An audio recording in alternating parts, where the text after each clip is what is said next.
It is something they've been doing now for 2 years. Schools reworking what is safe and doable to keep kids learning during this pandemic. And while there are calls nationwide to keep schools open during this latest surge, districts need staff and substitutes to make that happen. Both are hard to find right now. News 5's Caroline Sweeney goes in depth tonight to show us what's being done to keep classrooms staffed. You're just going to put on here substitute teacher? Inside the Educational Service Center in Lorain, I was Sheffield and North Olmsted the majority of the time. the focus is on getting help to local school districts, finding as many substitutes as fast as possible. The pool just isn't as large as it used to be. Districts have been crying out for help since the pandemic started nearly 2 years ago.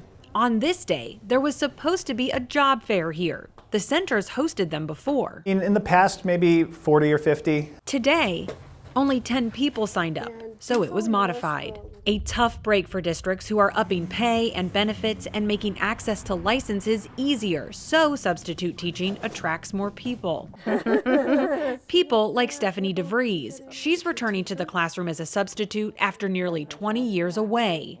Why now? I don't want the schools to close because we don't have teachers. They're getting sick. So if I can help out in that way, then it helps me as a parent and them as teachers. Districts want more Stephanies because when they're short teachers, It's a hodgepodge of whatever we can do to get, students in school every day. Avon Lake is one of the districts using incentives to get more subs. They upped daily pay from $90 to $120, a rate Jack Debe expects to stick around. I think it's a reasonable salary for what we ask people to come in and do for a day. Anyone with a bachelor's degree can apply for a substitute teaching license. When Senate Bill 1 passed in Columbus, it allowed people who do not have a post-secondary degree to apply for a temporary one-year license to substitute in schools.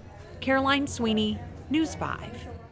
Districts in Ohio received millions of dollars in federal funding through the American Rescue Plan. We just heard from Avon Lake. It is using some of that money to increase substitute pay. The U.S. Secretary of Education just went on social media encouraging districts to do just that. Use those federal dollars to get teachers in the classroom.